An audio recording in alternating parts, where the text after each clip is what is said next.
slaves in the South. Do you see what I'm saying? He didn't have control over the South, but he freed the slaves in the South.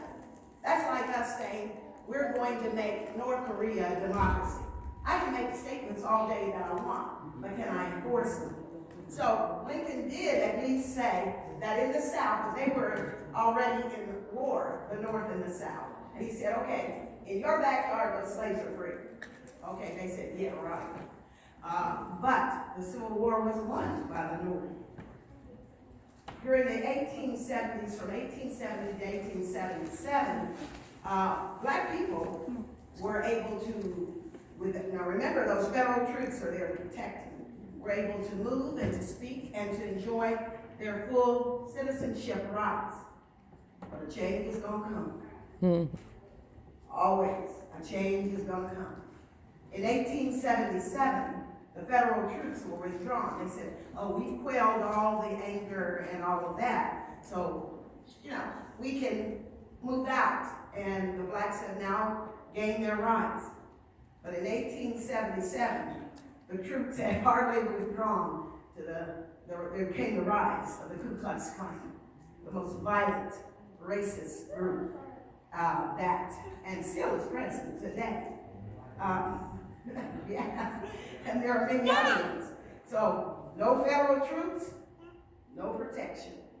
And the whites said, oh yeah, we will regain the supremacy, we will suppress, we will take away the rights. Now, the blacks have been enjoying their votes and they have been voting. You will see on the screen in a moment the burning cross. Want the burning cross now? Yes. Okay. All right. This is a symbol of the KKK. KKK. They also hide behind those white hoods with the little eyes, but they don't want to be seen. They like to do, they're cowards. They don't want their faces to be seen. And so the KKK, people have asked them, how could you use the cross as a symbol? They said, because we believe in our hearts that what we're doing is right, that the blacks are inferior, that they need someone to lead them along the way. And so the KKK grew in power. And what they did was not only did they keep people from voting, they raped black women, they lynched black men, they did exactly what they wanted, and they intimidated the entire community. You can imagine if you hear of a group that rides at night, that has hidden their faces and identity, and that they come and they burn a cross on your yard, and that they take your father or your husband out, and they lynch him in front of you. You can imagine. You can imagine if they take your little girl and they brutalize her, and you have no power. So that was the KKK. So everyone feared the KKK. There were new ways that the whites began to keep blacks from voting. Okay, you heard the intimidation, the disenfranchisement. There was a poll tax.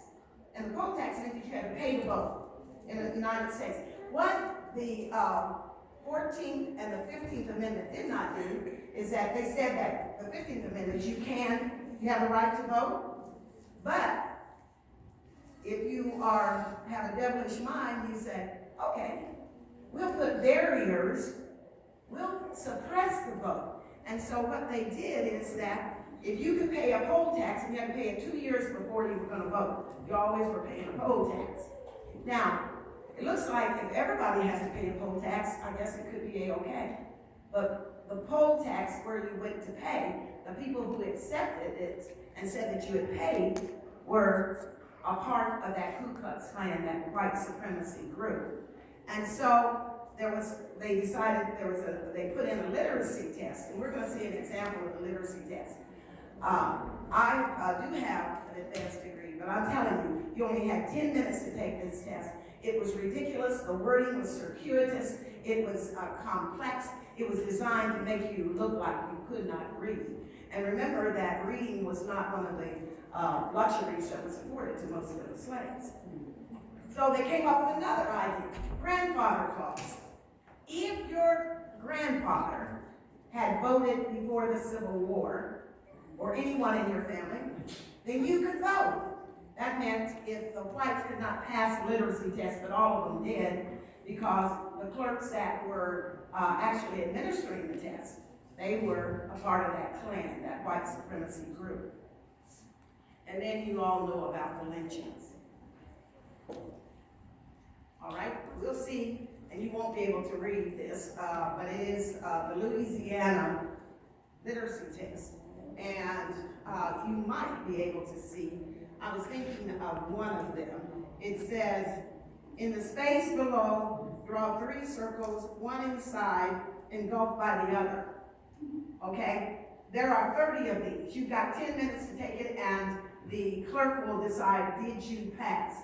Of course, most people did not pass, even if they were educated. But if there was a white that was basically illiterate or could not read or write, the clerk said, pass. Because if you miss one of the 30, you failed. That's the way it worked. Okay, we're going to see a clip, I'm hoping, here. And this is a film called The Birth of a Nation. In order to embolden the whites, The Birth of a Nation was a film that, and the only clip that I chose, there's many great parts in this, but in The Birth of the Nation, they show us what we looked like when we were in the legislature. They're gonna make us look like buffoons and fools. We drink, we take our shoes off, we eat big turkey legs, so watch.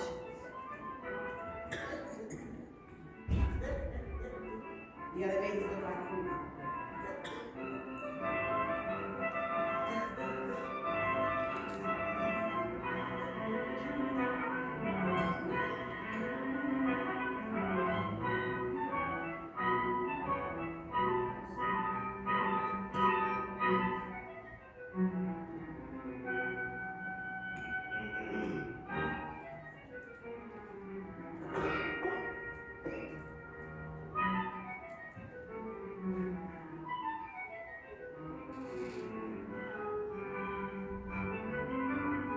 So they passed ridiculous laws like you had to wear shoes in the legislature.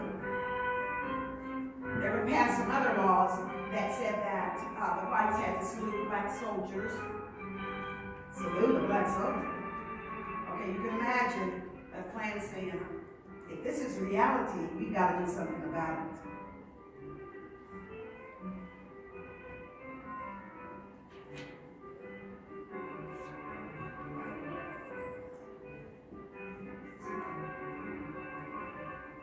And what they will show is that we were violent. There were some white visitors that come, and everybody ridicules and definitely intimidates them. Remember, this is a film. This is not true. And some of the actors were in blackface, making us look like fools or buffoons.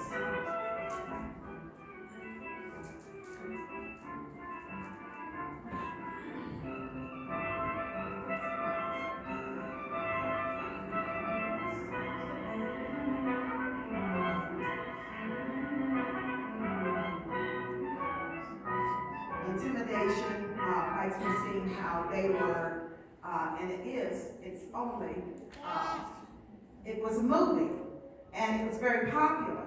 And so people went to it, and they believed it, because they saw it, and they realized, or they came to believe, that we've got to make a difference.